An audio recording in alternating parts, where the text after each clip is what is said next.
Assalamualaikum warahmatullahi wabarakatuh. Oke teman-teman, apa kabar semuanya?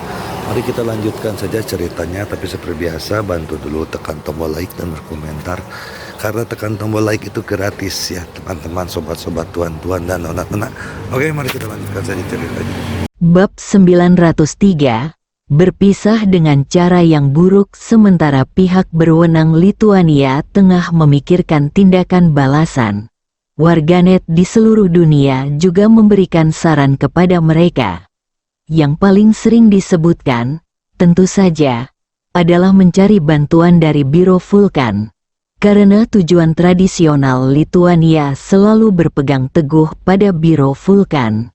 Sekarang adik lelaki mereka dalam masalah. Biro Vulkan tidak bisa hanya duduk diam dan menonton. Banyak orang menantikan langkah Vulkan Biuro.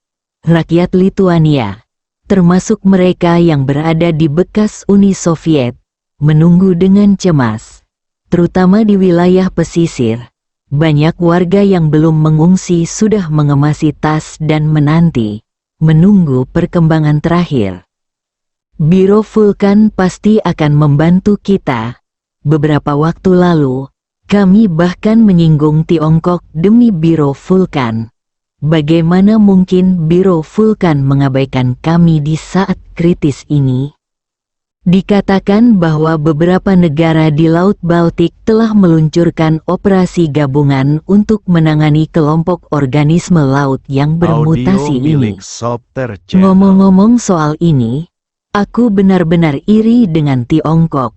Pahlawan Tiongkok Chu membunuh jutaan mutan laut dengan satu pedang dan menjadi dewa dengan satu pedang. Namun, saat orang-orang sedang membicarakannya, sebuah berita keluar.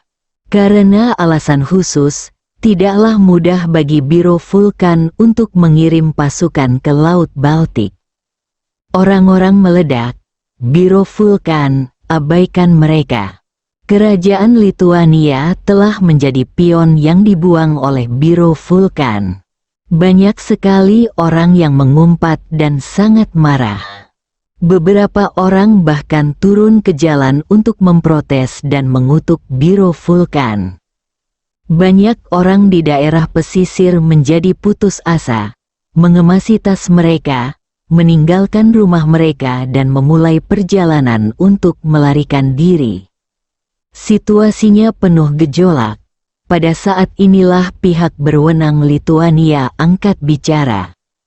Mengingat situasi saat ini, Lituania telah mengajukan permohonan bantuan kepada China.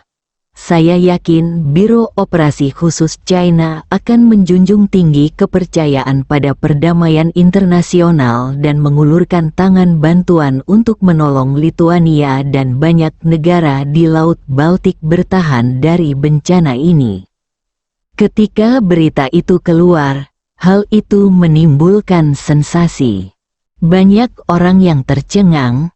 Lituania mencari bantuan dari Biro Operasi Khusus China. Ini tidak berbeda dengan Lituania yang menikam Tiongkok dengan keras dan kemudian berkata dengan menyedihkan, "Saya telah diganggu oleh orang lain. Anda mencintai perdamaian, jadi Anda harus datang untuk menyelamatkan saya." Operasi ini sungguh tidak terduga. Beraninya kerajaan Tao meminta bantuan Tiongkok. Bagaimana dengan semua yang dilakukan kerajaan Tao terhadap Tiongkok sebelum ini? Demi menyenangkan Biro Vulkan, kerajaan Tao melakukan banyak hal terhadap Biro Perang Khusus Tiongkok, terutama dalam masalah kedaulatan Tiongkok, dan berulang kali memprovokasi. Tetapi sejujurnya, di dunia saat ini, saya pikir hanya pahlawan Tiongkok Chu yang dapat menyelesaikan masalah ini. Dunia sedang kacau saat ini, tetapi Tiongkok adalah satu-satunya negara yang tetap stabil. Bukankah itu karena Tiongkok memiliki pahlawan Chu? Banyak orang mengalihkan pandangan mereka ke Biro Operasi Khusus China, menunggu tanggapannya. Ketika Chu Chen menerima berita itu, dia juga sedikit terkejut. Lituania telah membawa sikap tidak tahu malu ke titik ekstrim. Mereka selama ini selalu bungkam mengenai hal-hal yang dilakukan terhadap Tiongkok dan menyinggung Biro Operasi Khusus Tiongkok. Tetapi mereka berupaya mendorong Biro Operasi Khusus Tiongkok ke garis depan dengan alasan bahwa Tiongkok mencintai perdamaian, lalu turun tangan menyelamatkan Kekaisaran Lituania. Chu Chen tiba-tiba menjadi sangat penasaran tentang bagaimana paman keduanya akan menangani situasi ini. Menurutmu, apakah paman kedua akan menyetujui permintaan Li Taoguo? Song Yan berbaring di paha Chu Chen, sambil memegang es loli tua di tangannya. Ia menjilatinya sembari bermain ponsel dan membaca komentar netizen. Terkadang ketika dia menemukan komentar bahagia, dia tidak sabar untuk menunjukkannya kepada Chu Chen. Chu Chen menyipitkan matanya sedikit. Paman kedua bukanlah seseorang yang akan menderita kerugian. Song Yan bermain dengan ponselnya sebentar dan telah memakan setengah es loli lamanya. Tiba-tiba, dia berseru, "Lihat, akun resmi Biro Operasi Khusus telah merespons. Besok pagi, Biro Operasi Khusus akan mengirim perwakilan ke Lituania untuk membahas masalah yang berkaitan dengan penanganan makhluk mutan laut. Saya harap kedua belah pihak dapat melakukan percakapan yang menyenangkan." Song Yan tertegun sejenak, lalu melanjutkan, "Bukankah kamu mengatakan bahwa paman kedua tidak akan menderita kerugian? Mengapa kamu begitu mudah menyetujui Litu? Mereka hanya mengirim utusan untuk membahas masalah terkait. Mereka mungkin tidak mengambil tindakan. Mungkin itu hanya formalitas." Chu Chen mengeluarkan ponselnya dan membuka latar belakang Biro Operasi Khusus. Dia tiba-tiba tertegun sejenak dan tidak dapat menahan tawa. Tindakan paman kedua sungguh kejam. Song Yan mengangkat kepalanya dengan bingung dan menatap Chu Chen. Chu Chen menundukkan kepalanya dan berkata, "Perwakilan dari Biro Operasi Khusus yang akan pergi ke Lituania adalah Jiang Kufeng. Apakah menurutmu saudara Feng akan mengobrol dengan baik dengan perwakilan Lituania?" Song Yan tidak bisa menahan senyum. Tindakan paman kedua ini tidak hanya membungkam gosip dunia, tetapi juga memberikan pukulan telak bagi kerajaan Lituania. Itu luar biasa. Sangat disayangkan pembicaraan antara kedua belah pihak tidak disiarkan secara langsung. Song Yan merasa sedikit menyesal karena dia tidak bisa melihat otoritas Lituania menjadi gila. Ketika Chu Chen menundukkan kepalanya lagi, Song Yan sudah selesai memakan es loli lama. "Istri, ada es loli lain di sini, masih hangat." Song Yan menggigitnya. Lituania. Suasana hati Macisius tiba-tiba membaik. Berita yang baru saja diterima adalah bahwa Biro Operasi Khusus China telah setuju untuk mengirim utusan ke Lituania untuk membahas hal-hal terkait cara menangani organisme laut yang bermutasi. Tampaknya sangat benar. Tidak peduli seberapa besar kita menyinggung Tiongkok, mereka akan tetap menjaga citra ramah mereka di masyarakat internasional dan melakukan yang terbaik untuk menjaga perdamaian dunia. Macisius berkata sambil tersenyum, "Semuanya, bersiaplah untuk menyambut tamu terhormat dari Tiongkok besok." Setelah analisis menyeluruh dari berbagai aspek, Macisius pun mengakui sebuah kebenaran. Di dunia saat ini, mungkin hanya pahlawan Cina Chu yang dapat melawan organisme laut yang bermutasi. Berita itu dengan cepat menyebar ke seluruh dunia. Banyak orang tercengang. Agak sulit dipercaya. Apakah Biro Operasi Khusus benar-benar bersedia mengambil tindakan? Itu tidak mungkin. Apakah Biro Operasi Khusus benar-benar mengabaikan penghinaan yang mereka derita sebelumnya demi apa yang disebut citra pribadi mereka? Jika memang begitu kenyataannya, aku benar-benar meremehkan Biro Operasi Khusus. Biro Operasi Khusus juga khawatir dengan warga sipil yang tidak bersalah. Tahukah Anda, begitu mutan laut ini mendarat, itu akan menjadi bencana bagi orang-orang di wilayah pesisir Lituania. Jangan salahkan saya karena bersikap egois. Apa hubungannya bencana Lituania dengan Cina?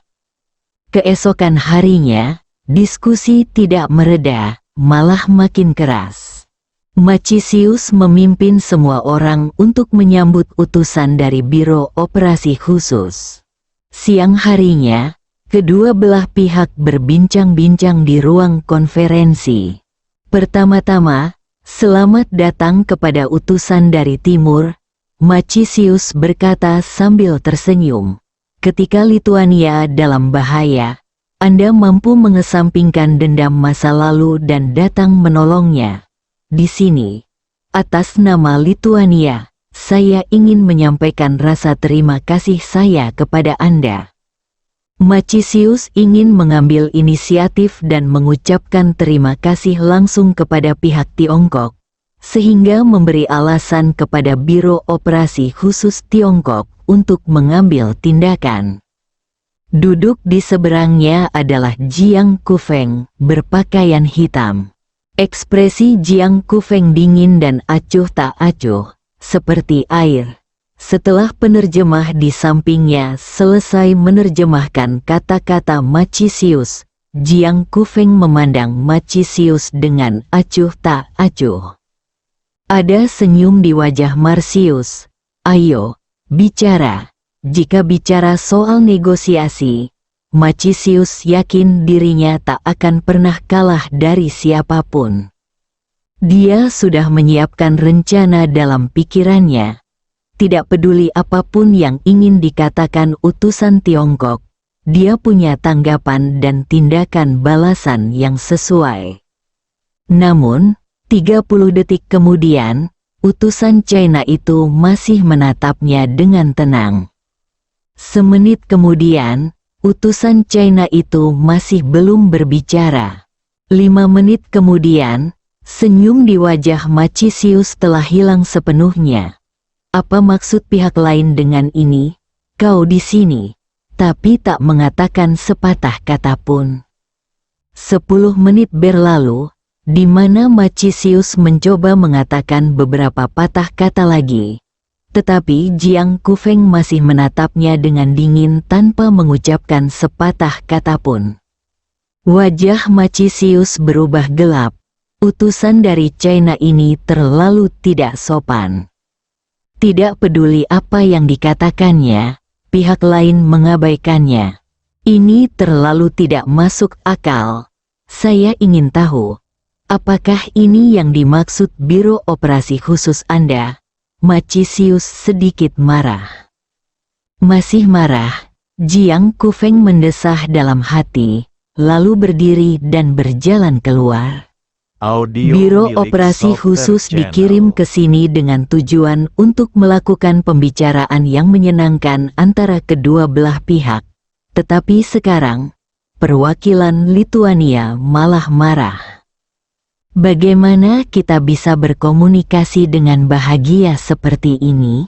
Jiang Kufeng melambaikan tangannya dan dengan cepat menghilang di luar pintu. Berpisah secara buruk. Bab 904 Kepastian Maccisius tercengang. Apakah utusan khusus dari Biro Operasi Khusus China ini memiliki temperamen yang buruk? Dia pergi begitu mereka berselisih pendapat. Maccisius telah mengalami banyak sekali negosiasi, pertukaran, dan dialog dalam berbagai skala. Menurutnya, karena Biro Operasi Khusus China telah mengirimkan utusan, mereka pasti akan membantu. Mereka hanya ingin mendapatkan beberapa keuntungan sebelum melakukannya. Macisius juga siap mental untuk bolak-balik dengan utusan Biro Operasi Khusus. Tapi sekarang, dia sudah pergi. Tepat saat Macisius hendak mengejarnya, ia tiba-tiba dihentikan oleh Sangai. Orang Tiongkok punya pepatah lama, bermain jual mahal. Sangai menatap punggung Jiang Kufeng dan berkata dengan suara yang dalam, "Menurutku dia hanya ingin memberi peringatan kepada kita. Jadi dia berpura-pura seperti ini. Kita tidak bisa dibodohi." Macisius tiba-tiba mengerti dan mencibir. "Aku juga mengerti. Yang dia maksud adalah kita sedang terburu-buru sekarang dan kita harus meminta bantuan mereka. Mereka sedang menguji batas akhir kita. Trik kecil ini dapat dengan mudah dilihat. Awasi pergerakan utusan Biro Operasi Khusus ini." Sangai tersenyum. "Saya kira dia akan berbalik sebelum dia berjalan 100 langkah." Tak lama kemudian, berita kembali datang. Laporkan, utusan Tiongkok telah keluar dari pintu, tetapi berhenti di pintu. Macisius dan Sangai saling berpandangan dan tidak bisa menahan tawa. "Apakah Anda sedang melakukan perang psikologis dengan kami?" "Kita telah memahami ini dengan jelas." Macisius tersenyum. "Baiklah, saya mengerti." Beberapa menit kemudian, lebih banyak berita kembali datang. Laporan, utusan Tiongkok masuk ke mobil dan pergi. Keduanya tersenyum satu sama lain lagi. "Wah, cukup realistis." Laporkan, utusan Tiongkok sedang menuju bandara. Macisius mengangkat bibirnya dan berkata, "Jika kamu punya nyali, naiklah ke pesawat dan kembali. Jika kita memintanya untuk tinggal saat ini, bukankah itu berarti kita pengecut?" Meskipun garis pantai Lituania menghadapi krisis, wilayah tersebut tidak akan pernah menyerah begitu saja kepada Biro Operasi Khusus. Sangai berkata dengan suara keras. "Laporkan, utusan Tiongkok telah tiba di bandara." Laporan, utusan Tiongkok telah menaiki pesawat dan lepas landas. Ruang konferensi tiba-tiba menjadi sunyi. Senyum di wajah Macisius dan Sangai membeku dan mereka tidak bergerak.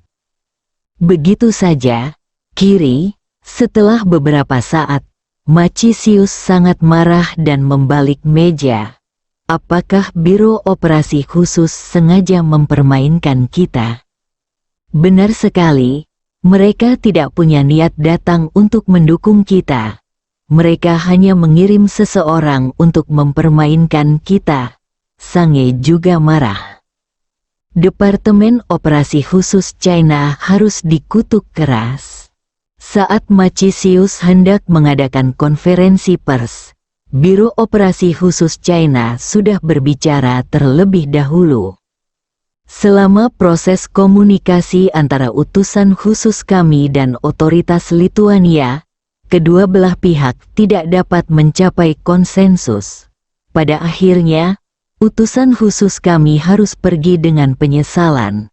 Kami sangat berharap Lituania dapat mengusir gelombang pasang laut secepat mungkin dan memastikan keselamatan rakyat." Pernyataan ini menyebabkan keributan. Pada akhirnya, Biro Operasi Khusus tidak mengambil tindakan. Tetapi mereka telah mengirim utusan ke Lituania. Mungkin saja otoritas Lituania tidak mau mengalah dari serangkaian masalah yang telah mereka sebabkan ketika mereka menyinggung Biro Operasi Khusus sebelumnya, yang menyebabkan hasil saat ini. Biro Operasi Khusus tidak bodoh.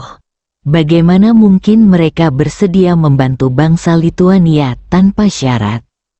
Bahkan saudara besar Lituania, Biro Vulkan, tidak mau membantu. Ini menunjukkan betapa mengerikannya gelombang pasang binatang laut yang muncul di Laut Baltik. Jika tidak ada bantuan dari luar, kota-kota pesisir Lituania akan berada dalam kesulitan. Banyak sekali orang yang menonton dan berbicara. Maciasius hendak meledak karena amarahnya. Sebelum dia sempat membuka mulutnya, Biro Operasi Khusus mengambil inisiatif. Hal ini membuat Marcius sangat marah. Badan Operasi Khusus China sialan. Maciasius sangat marah.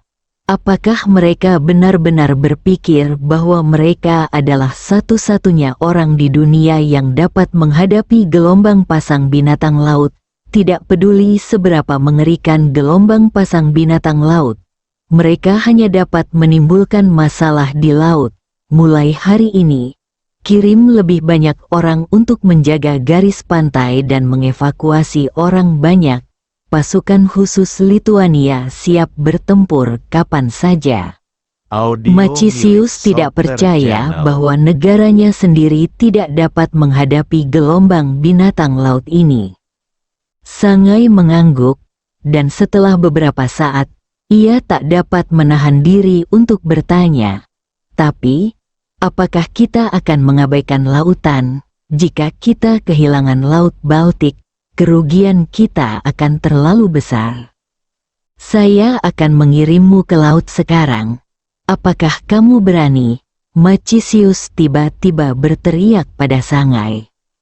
Sangai tiba-tiba menggigil dan tidak berani mengatakan apa-apa lagi. Perhatian dunia terpusat pada Laut Baltik. Semua orang menunggu untuk menyaksikan pertempuran yang akan terjadi. Menurut prediksi para ahli, gelombang pertama binatang laut akan mendekati wilayah pesisir Lituania dalam 2 hari. Maciasius mengadakan konferensi pers. Pada konferensi pers, Maciasius juga menyatakan penyesalannya atas masalah komunikasi antara Bai Tian dan utusan khusus Tiongkok. Pada saat yang sama, Maciasius menunjukkan rasa percaya diri yang sangat kuat. Ia sangat yakin bahwa pasukan khusus mereka dapat mempertahankan garis pantai Lituania dan tidak akan pernah memberikan kesempatan kepada gelombang laut untuk menyakiti penduduk pesisir. Ia pun meminta masyarakat di wilayah pesisir untuk tidak terlalu panik. Konferensi pers ini memberikan kepastian kepada rakyat Lituania. Bagi Maciasius, menenangkan rakyat adalah hal terpenting yang harus dilakukan saat ini. Kalau saja gelombang laut tak kunjung datang, maka seluruh kota akan dilanda kepanikan dan kekacauan yang tak berujung, yang akibatnya akan lebih dahsyat dari gelombang laut yang mengamuk. Banyak orang yang hendak keluar mencari perlindungan berhenti. Benar sekali, apa yang kita takutkan, gelombang binatang laut akan datang. Tapi ini daratan, ikan dan udang aneh itu tidak bisa meninggalkan air.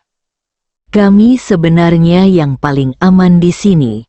Tunggu sampai gelombang laut datang dalam 2 hari. Rumahku tinggi. Aku akan mengambil gambar untuk semua orang dan menyiarkannya secara langsung. Suasana hati publik segera menjadi stabil. Maciasius tidak berani mengendur sedikitpun dan terus menggelar pertahanan. Dia tahu betul kekuatan serangan gelombang monster laut ini. Kalau tidak, dia tidak akan bersusah payah mencari dukungan dari banyak pihak. Masih ada 2 hari tersisa. Maciasius memutuskan untuk terbang ke Biro Vulkan secara langsung besok pagi dan memohon bantuan dengan ketulusan yang sebesar-besarnya. Hanya Biro Vulkan yang bisa menyelamatkan mereka. Malam tiba dengan tenang, di kota pesisir peda di Lituania. Lampu-lampu di dermaga menyala, seterang siang hari, dan cahayanya yang terang menyinari permukaan laut di depan. Selalu waspada, ada sebuah mercusuar di depan dermaga dengan 2 penjaga berdiri di atasnya. "Pers, Duduklah dan beristirahatlah. Seorang penjaga berkata, gelombang laut akan tiba dalam 2 hari. Kita berada di posisi ini dan mengemban misi penting. Kita harus cukup istirahat. Kita harus tetap waspada setiap menit dan setiap detik dalam 2 hari ke depan. Penjaga bernama Pas hendak duduk ketika dia tiba-tiba melihat ke arah permukaan laut dengan pupil matanya yang tiba-tiba membesar. Lihat, sepertinya ada bayangan gelap di depan. Sudah larut malam, dan semuanya gelap gulita. Penjaga lain juga berdiri, dan setelah beberapa saat, matanya membelalak. Semenit kemudian, alarm berbunyi di seluruh kota Peda, bergema di langit, bersambung.